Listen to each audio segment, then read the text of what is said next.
ओम नमः शिवाय मित्रों, बड़ों को प्रणाम और छोटों को प्यार। आज हम भूम प्रदोष व्रत की कथा का श्रवण करेंगे। मन को शांत और कथा को धैर्य से सुने। कथा को पूरा सुनने से उसका पूर्ण फल मिलता है। चलिए शुरू करते हैं। जो प्रदोष व्रत मंगलवार के दिन पड़ता है वह प्रदोष व्रत भूम प्रदोष व्रत या मंगल प्रदोष व्रत कहलाता है। एक नगर में वृद्धा अपने मांगलिया नामक पुत्र के साथ रहा करती थी, जो नियमों की बड़ी पक्की थी। उस वृद्धा की हनुमान जी में बहुत आस्था थी और वे हर मंगलवार कड़े नियमों का पालन करती थी। मंगलवार के दिन वह ना तो घर को लीपती थी और ना ही मिट्टी खोदा करती। वृद्धा को व्रत करते हुए भी बहुत समय बीत चुका था।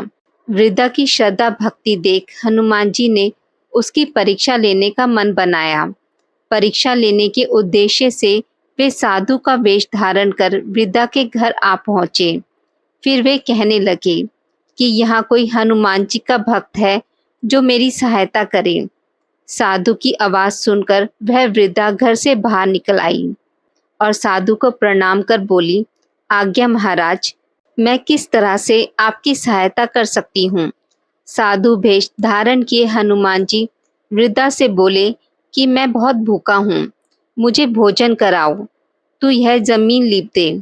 साधु की बात सुनकर वृद्धा बड़ी दुविधा में पड़ गई, क्योंकि नियम के अनुसार वह हर मंगलवार को जमीन नहीं लीपा करती।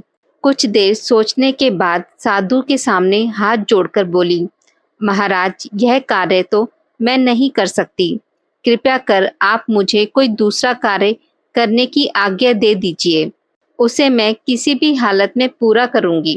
इसके बाद साधु का वेश धारण करे हनुमान जी ने 3 बार प्रतिज्ञा कराने के पश्चात कहा कि तू अपने पुत्र को बुला, मैं उसकी पीठ पर आग जलाकर भोजन करना चाहता हूँ। साधु के मुख से इस तरह की बात सुनकर वृद्धा के होश उड़ गए। उसके सोचने समझने की क्षमता खत्म हो गई, पर दुर्भाग्यवश वह साधु की बात मानने के लिए प्रतिज्ञाबद्ध थी। उसकी प्रतिज्ञा के चलते उसने अपने पुत्र मंगलिया को बुलाया और साधु को दे दिया। वृद्धा की प्रतिज्ञाबद्धता देख हनुमान जी इतनी आसानी से हार मानने वालों में से नहीं थे। उन्होंने वृद्धा की और परीक्षा लेनी चाहिए। इसके लिए उन्होंने वृद्धा के हाथों से ही मंगलिया को पेट के बल लिटवाया और साथ ही पीठ पर आग भी जलवाई। अपने बेटे की पीठ पर आग जलाने के बाद वह वृद्धा बड़े ही दुखी मन से घर के अंदर चली गई। कुछ समय बाद साधु ने वृद्धा से कहा कि अपने बेटे को बुलाओ ताकि वह भोजन का भोग ले ले। साधु की बात को सुनकर वृद्धा को यकीन नहीं हुआ। वृद्धा ने रोते रोते अपने आंसू पोंछे और बोली, आप मुझे उसका नाम लेकर कष्ट न दें। इसके बावजूद साधु नहीं माने और वृद्धा ने मंगलिया को आवाज लगा ही दी। अपने पुत्र को जीवित देखकर वृद्धा बहुत प्रसन्न हुई और साधु के चरणों में गिर पड़ी। इसके बाद हनुमान जी अपने वास्तविक रूप में प्रकट हुए और वृद्धा को दर्शन दिए। इस तरह मंगल प्रदोष के दिन हनुमान जी के दर्शन पाकर वृद्धा का जीवन सफल हो गया। आज की इस वीडियो में बस इतना ही।